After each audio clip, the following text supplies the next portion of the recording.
जिन या जिन्नात मुस्लिम मान्यताओं के अनुसार एक ऐसी शक्ति है जो इंसानों से बेहद शक्तिशाली और मायावी मानी जाती है, लेकिन इनका अस्तित्व आज भी बहुत से लोगों के लिए संदेह का विषय है और यही संदेह जिन्नों को रहस्यमय बनाते हैं। तो क्या वाकई जिन होते हैं? यूं तो जिन इस्लाम और अरबी लोक कथाओं के आध्यात्मिक प्राणी है जिनका जिक्र कुरान और अन्य इस्लामिक ग्रंथों में किया गया है। कुरान के अनुसार कुदरत ने इंसानों को मिट्टी से, फरिश्तों को रोशनी से और जिन्नों को आग से बनाया है।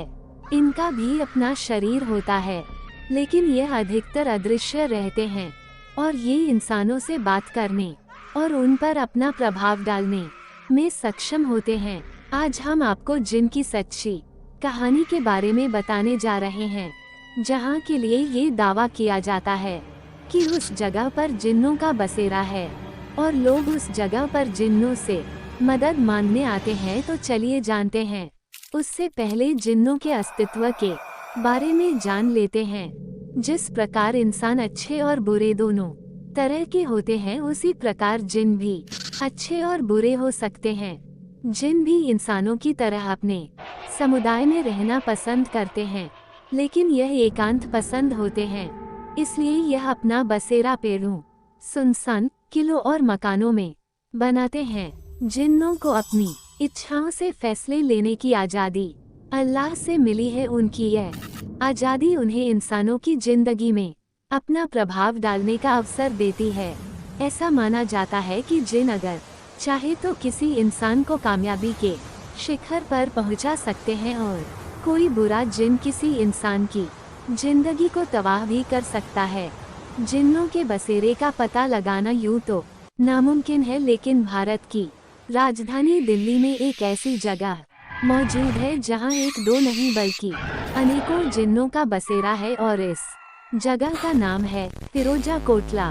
फिरोजा कोटला यूं तो वहां मौजूद इंटरनेशनल क्रिकेट स्टेडियम के लिए मशहूर है, लेकिन बहुत कम लोग ये बात जानते हैं कि यहाँ मौजूद इस स्टेडियम को ये नाम यहाँ मौजूद फिरोजा के किले से मिला है और इसी किले में जिन्नों का बसेरा होने का दावा किया जाता है। इसी कारण इस किले को जिन्नों का किला भी कहा जाता है।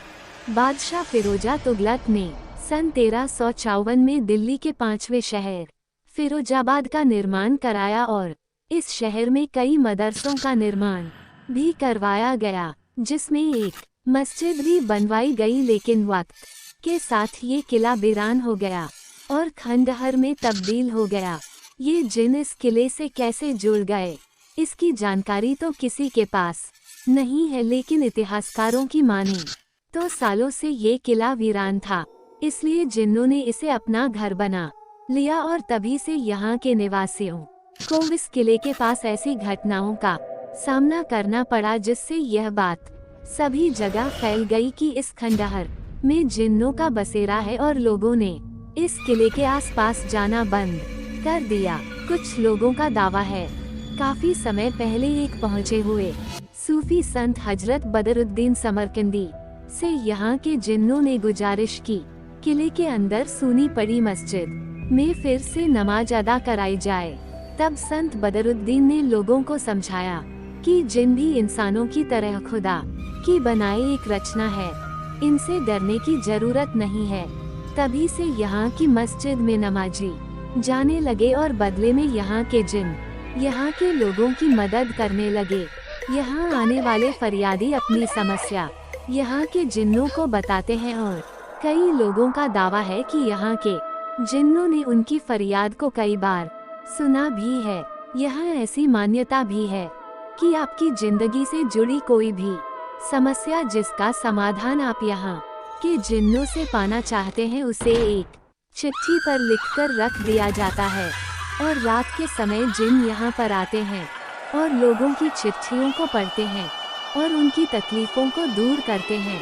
अनेकों चिट्ठियाँ आपको इन दरवाजों पर लटकी दिखाई देंगी। जो लोग जिन्नों या ऐसी चीजों को नहीं मानते वे शायद इस पर विश्वास न करें, लेकिन जिन लोगों का जिन्नों पर विश्वास है वह मानते हैं कि उनके बिगड़े काम यहाँ के जिन्नों ने ही बनाए हैं।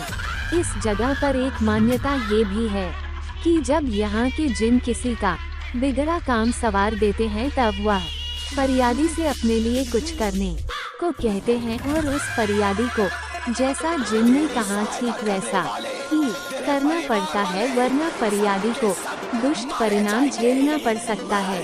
आसपास के लोग इस बात से आश्वस्त हैं कि फिरोजा के किलों में जिन्नों का बसेरा है, लेकिन आज तक यहाँ के जिन्नों ने किसी को भी क्षति नहीं पहुँचाई है।